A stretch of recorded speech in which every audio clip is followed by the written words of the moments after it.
Tommy, Stan, 2-0 down at half-time. You've pulled it back to 3-2, still lost the game, but it does show that Corby Town still have some fight and some mettle behind them. Tommy? Yeah, it was disappointing to go obviously 2-0 down. Mills is at the post the first half as well, which with a little bit of luck, obviously the goals changed the game, so if that goes in, it might have been a different end to the first half. Pleasing thing for us in the stands, the fact that the lads didn't roll over and die. We got the 2 goals. We were unlucky obviously with their third goal being a big deflection, and we are short. We're short in numbers, and I think that's showing. It doesn't help when at 4:30 today we get a text to say that the player that we thought was available wasn't available, and then obviously Connor getting injured first half. It doesn't help, especially when we're literally up against it a bit at the minute. But the lads dug in, and like you say, a little bit of fight is probably the positive from tonight. You mentioned Connor Kennedy. He was injured, came off after 20 minutes or so. How is he? Because he limped off on crutches. Is he okay? It doesn't look like it. He's obviously left on crutches. He's going to the hospital, I believe, to have an X-ray or a scan or something. So it does. We'll probably find out them results tomorrow, if not tonight. We'll have to look at it, but it looks a major doubt for obviously Saturday. That's a bit of a problem. Of course, the other injury on the night was yourself. How are you faring? The physio seems to think it might be because I got a kick on my foot.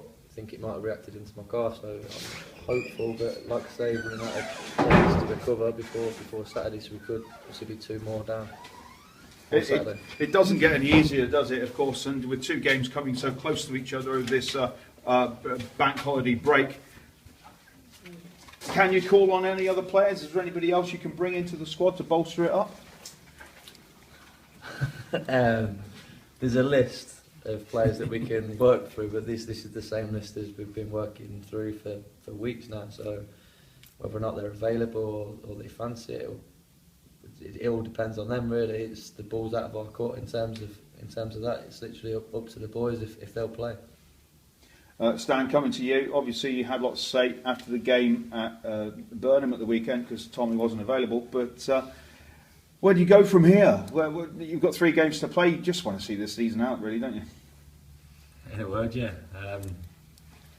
Tommy's kind of answered all the questions already. It's frustrating. It's difficult.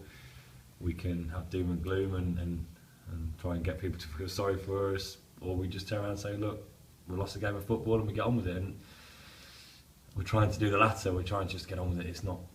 Everybody knows the situation. It's not getting any easier week by week. It's getting harder. If anything, with the injuries to Tommy and with Connor, just makes it even more difficult.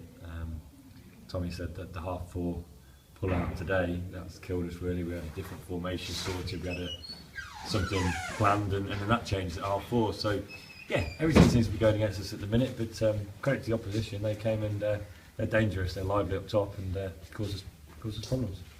Of course, we are going to look for the positives, and Corby did perform and kept going to the death. That's about it, really, for the game, isn't it? Yeah, we can take great pride the fact that we kept on trying. We didn't give up at 2-0. I was fearful at half time that if we didn't react, we could be on the end of a big scoreline, and I was worried about that. But fair play, we dug deep, and when we scored that first goal, I thought we had a bit more energy about us, and I thought we looked quite lively. And then the game's killed us again by that big deflection for their third goal. But we're learning about our players. We're learning. Hopefully, we're still here next season, and we're learning about the group that we've got, and some positives and some maybe not so. But we're still learning. So Tommy and I will try and pick as much as we can from the remaining 3 games. Looking at the game from the pitch side, Tommy, any remark, any kind of reaction of the crowds, a smattering of what would you say, chanting against the chairman and their demonstration? I didn't actually hear much until it actually came off in the second half. Obviously, the fans want to vent that anger, if you like, towards the chairman, and that's something that me and Stan can't really talk about. At the end of the day, it's out of our hands. The chairman's big enough to take it, I'm sure. So he'll listen to the fans.